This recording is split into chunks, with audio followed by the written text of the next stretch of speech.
Muy bien, el día de hoy vamos a ver la ecuación de conducción de calor unidimensional. Para esto vamos a utilizar el ejemplo más sencillo, que es el de una pared de área infinita, donde únicamente vamos a tomar un elemento de tamaño diferencial delta X. Ok, para este caso, lo primero que tendríamos que hacer es plantear un balance de energía dentro de este elemento de tamaño diferencial, o sea, dentro de este elemento que estoy aquí señalando. Muy bien, ¿cómo hacemos eso? Bueno, si ustedes recuerdan sus clases de balances de materia y energía, ustedes recordarán que para hacer este balance lo que teníamos que hacer eran las entradas menos las salidas más la producción, y eso va a ser igual a la acumulación.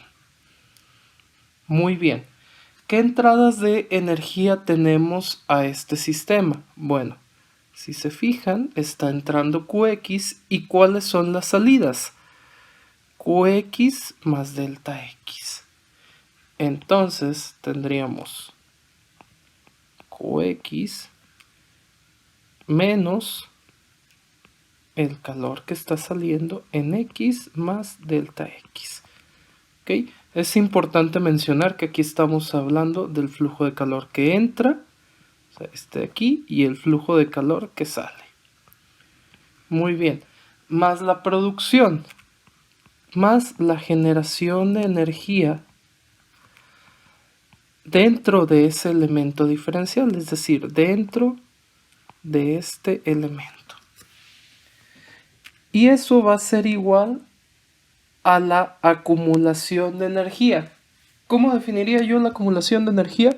Bueno, simple y sencillamente como el delta de energía entre el delta de tiempo. Muy bien. Entonces, si yo ya tengo este balance, lo único que yo tengo que hacer es ir viendo cada parte de este balance, qué es lo que representa. Y vamos a empezar con esta partecita de aquí. El cambio de energía con respecto al cambio de tiempo. Entonces, esa parte de ahí que nos representa el cambio de energía, nos representa la energía final. Y la energía final sería en un tiempo t más delta t, es decir, transcurrido un tiempo inicial, menos la energía en ese tiempo inicial. ¿Ok? Y esto, si ustedes recuerdan lo que probablemente ya vieron en algunas lecciones de física, es igual a la masa por la constante C, que varía dependiendo de cada material, por la diferencia de temperatura.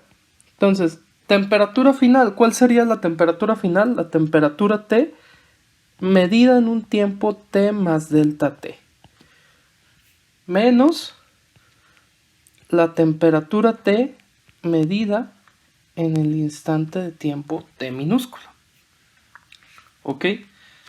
Ahora bien, esa masa, ¿de dónde la sacamos? No la conocemos, pero yo sé que la densidad es masa sobre volumen.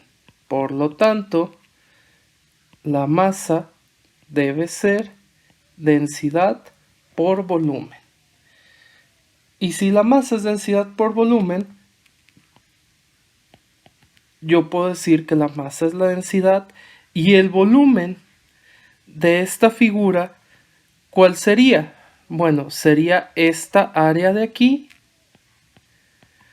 por el elemento diferencial que tenemos acá, delta X. Ese sería el volumen que vamos a tener en nuestro plano de área muy grande y espesor diferencial. ¿Ok? Entonces, ese delta E que nosotros tenemos acá se convierte simple y sencillamente ¿en qué? En ρ por c por el área por el elemento diferencial, multiplicando a la diferencia de temperaturas que ya teníamos aquí. La temperatura medida en el instante T más delta T menos la temperatura en el instante T. Ok, entonces ahora sí ya tenemos este elemento de energía. Ahora bien, voy a volver a reescribir la ecuación teniendo en cuenta este elemento. Q de X menos Q de X más delta X más la energía generada, aquí olvidé un puntito, esto es igual a que a ρ por C, por C, por área, por delta X, evaluado en T más delta T menos la temperatura inicial. Todo esto, acuérdense que aquí teníamos un diferencial de tiempo, entonces también tenemos que poner acá abajo ese mismo diferencial de tiempo. ¿Ok? Ahí aparentemente ya se nos complicó un poquito la ecuación, pero vamos a ver que esto no necesariamente es así. Ahora, de igual manera que analizamos el delta E, vamos a analizar esta energía generada de aquí. Esta energía generada de aquí, yo la puedo expresar como la energía generada por el volumen. ¿Sí? Y si ustedes recuerdan, ese volumen yo lo podía expresar como el área por el diferencial de X. ¿Ok? Entonces, ahora sí yo ya voy a tener Q de X menos Q de X más delta X más E por A por delta X, y todo eso va a ser igual a ρ por C por A por delta X, que multiplica al cambio de temperatura.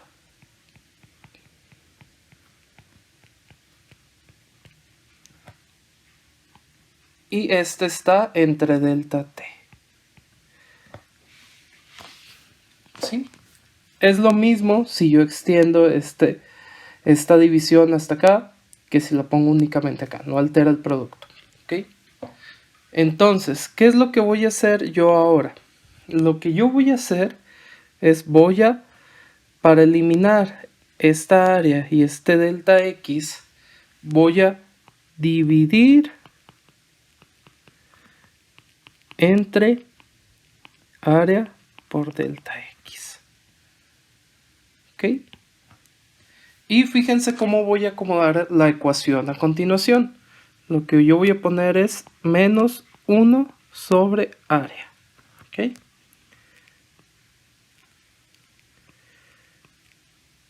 Q de X más delta X menos Q de X entre delta X. ¿Ok? Aquí, ¿por qué hice este arreglo? Ahorita lo vamos a ver, pero simple y sencillamente lo que hice de estos dos elementos de Q de X y Q de X más delta X es que invertí el signo y lo saqué aquí con un menos. O sea, esta parte de aquí. Dejé expresado fuera de estos términos el 1 sobre el área y dividí esos dos términos aquí con un delta X. Okay. Más el calor generado, ya sin el área y el delta X, y eso sería igual a ρ por C, que multiplica a T evaluado en T más delta T, menos T evaluado en T, todo esto por el cambio de tiempo. ¿Okay? Ahora fíjense, si ustedes recuerdan sus clases de precálculo, probablemente estas partes de aquí y de aquí les resulten familiares. Y es que esa es la definición de una derivada cuando el límite tiende a cero. Entonces, si yo tomo el límite cuando delta x tiende a cero y tomo el límite cuando delta t tiende a cero, ¿qué implica esto? Que son elementos diferenciales de tamaño infinitesimal. Lo que yo voy a tener, pues son simple y sencillamente derivadas. Entonces, en lugar de tener ese término de q sobre delta x, yo voy a tener la derivada con respecto a x de q de x. ¿Okay?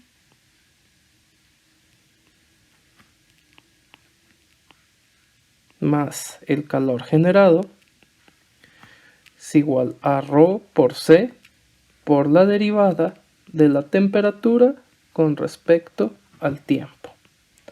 ¿Okay? Si se fijan aquí, utilicé derivadas parciales.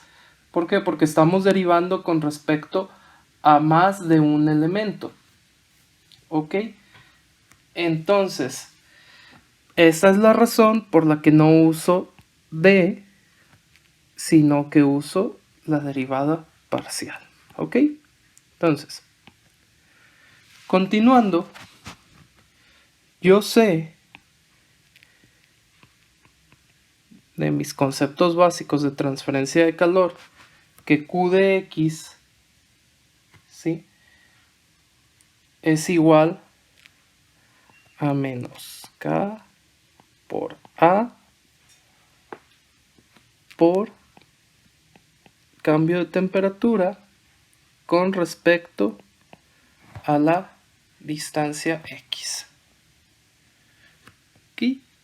Si yo aplico esta ecuación que tenemos, la sustituyo aquí, lo que yo voy a tener es la derivada parcial de K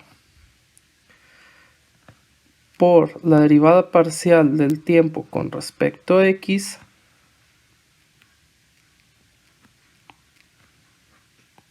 entre la derivada parcial de X más E generado es igual a ρ por C por la derivada parcial de t con respecto al tiempo. ¿Dónde quedó el área? Bueno, el área de la ecuación anterior, es decir, esta área de aquí, se eliminó con esta área de acá, ¿sí? Y el signo negativo que teníamos aquí, al multiplicarse por este signo negativo, se hizo positivo. Esa es la razón de que nos quede esta expresión de aquí. Esta expresión que tenemos es la expresión general de conducción de calor y se llama conductividad variable. ¿Por qué se llama conductividad variable? Muy sencillo, porque nosotros aquí tenemos un término K, que si recuerdan, ese término K depende de las propiedades del material. Entonces, si ese término K no cambia con respecto a la distancia, es decir, no varía dependiendo de la distancia del material, yo no tendría una conductividad variable y K sería una constante, lo podría sacar fuera de la ecuación, o bueno, fuera de la derivada parcial al ser una constante y me simplificaría mucho la ecuación. Pero si ese K sí depende de la distancia, no puedo sacarlo de la derivada parcial. ¿Ok? Y esa sería la expresión general de conductividad variable. Ahora, si K en realidad es constante, yo lo puedo sacar de la ecuación y lo que voy a tener es que es K fuera de la derivada parcial. Y aquí, si se fijan, tengo una segunda derivada.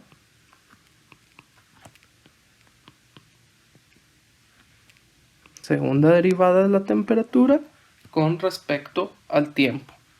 Más el calor generado es igual a ρ por C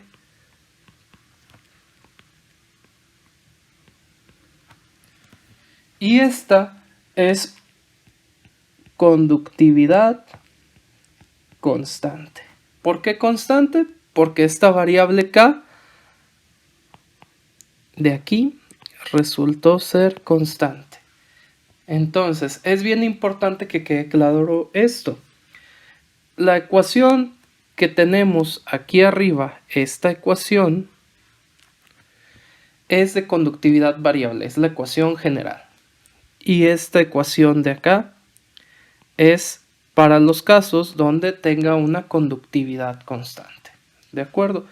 Que la mayoría de los problemas que se ven en física universitaria están hablando de conductividad constante. Ahora, de esta ecuación que tenemos aquí, vamos a tener ciertos casos especiales. ¿Cuáles casos? Vamos a verlos. Caso 1. Si tenemos nuestro sistema en estado estacionario. Si yo tengo mi sistema en estado estacionario, esto me implica que cualquier cambio con respecto al tiempo va a ser igual a 0. ¿Sí? Por lo tanto, esta ecuación me va a quedar simple y sencillamente como esta expresión. La segunda derivada de la temperatura con respecto a X más E sobre K es igual a 0. ¿Por qué esta expresión? Bueno, si ustedes ven acá, ρ por C, toda esta expresión de aquí, por el cambio de temperatura con respecto al tiempo, este término de aquí se va a hacer 0. Por lo tanto, ρ y C también se hacen 0. Y lo único que me va a quedar aquí es la parte izquierda de la ecuación, que si se fijan es esta misma ecuación. Y esta es una ecuación mucho más manejable que las ecuaciones anteriormente vistas. Tenemos un segundo caso, caso 2, donde además de estar en estado estacionario,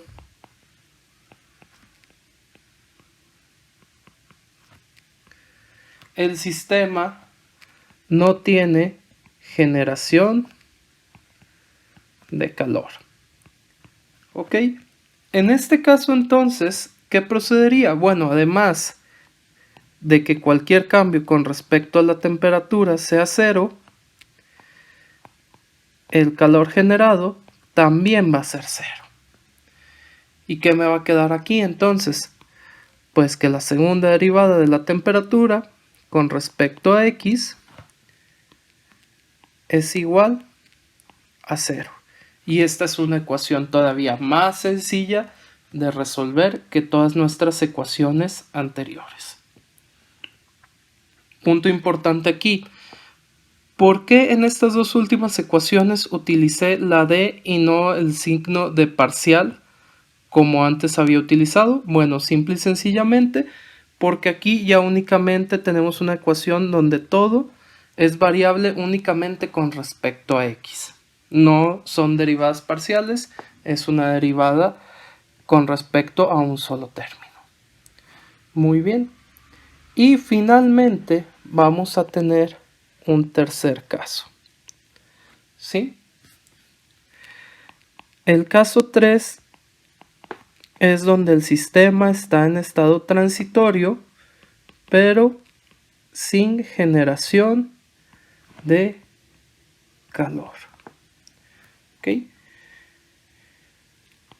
En este caso, únicamente la generación de calor sería igual a 0, y si observamos nuestra ecuación original, vamos a ver que lo que nosotros vamos a tener es esta expresión de aquí. La segunda derivada de la temperatura con respecto a x es igual a 1 sobre alfa por la derivada parcial de la temperatura con respecto al tiempo, donde el término alfa equivale ¿a qué? Pues aquí está, ¿no? A ρ por c. ¿Por qué más? Bueno, ¿qué es lo que quitamos también? Quitamos K. Entonces, alfa va a ser igual a K sobre ρ por C. Y a este término de aquí se le llama difusividad